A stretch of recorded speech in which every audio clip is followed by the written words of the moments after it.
This little video is to show you how to refill one of the vials if it happens to dehydrate, as in the water level goes down.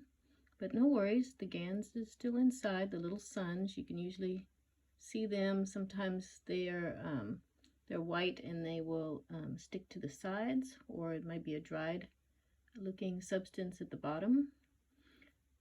That is the generator and the life of the thing, so no worries. You're just going to get some distilled water and carefully refill it. Sometimes the trick is getting the lid off. Now if you have the fruit and veggie spray, that is the easiest one because I haven't tried to tape the top on at all.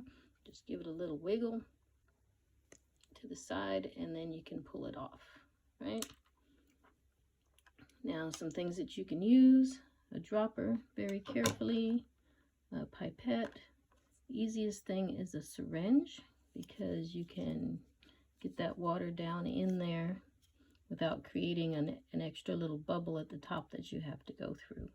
But no big deal. You just squirt that in. Just do it slowly because you can see, whoops, I got to the top really quick, and you don't want to knock the little GANs particles out or suck them up. So leave enough room at the top there for the cap to go in because it's going to take up some space, right?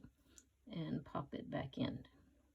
Now if you have one of the ones that is labeled and it's got some of the tape closure on it, you can't quite just pull that off. So what I usually do is just take a pair of scissors and go right between the cap and the top of the vial and just kind of spin it around until I've broken the seal of that tape, and then you can open it in the same way, right?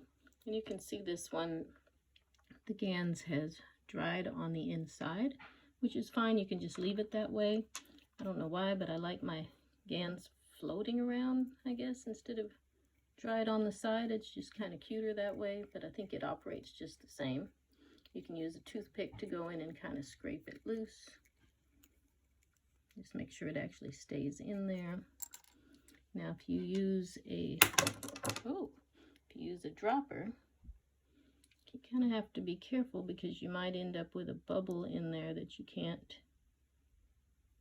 fill it past. But if you do, no big deal. You just go in there with a little toothpick, kind of pop the bubble and move the liquid on down.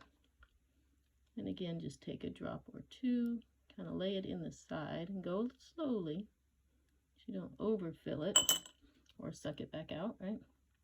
And then pop your cap back on, and then it's up to you if you want to put another little piece of Scotch tape, or I have these little clear labels that I put over them sometimes to seal it. And now it's as good as new, which it was fine before when it didn't have the water in it. It still is emanating its fields.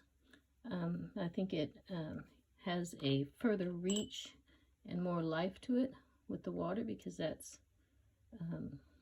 the GANs operates through the field of the water molecule to create the effect around the tube much more widely with the liquid in it. Thank you, and feel free to contact me if you have any further questions.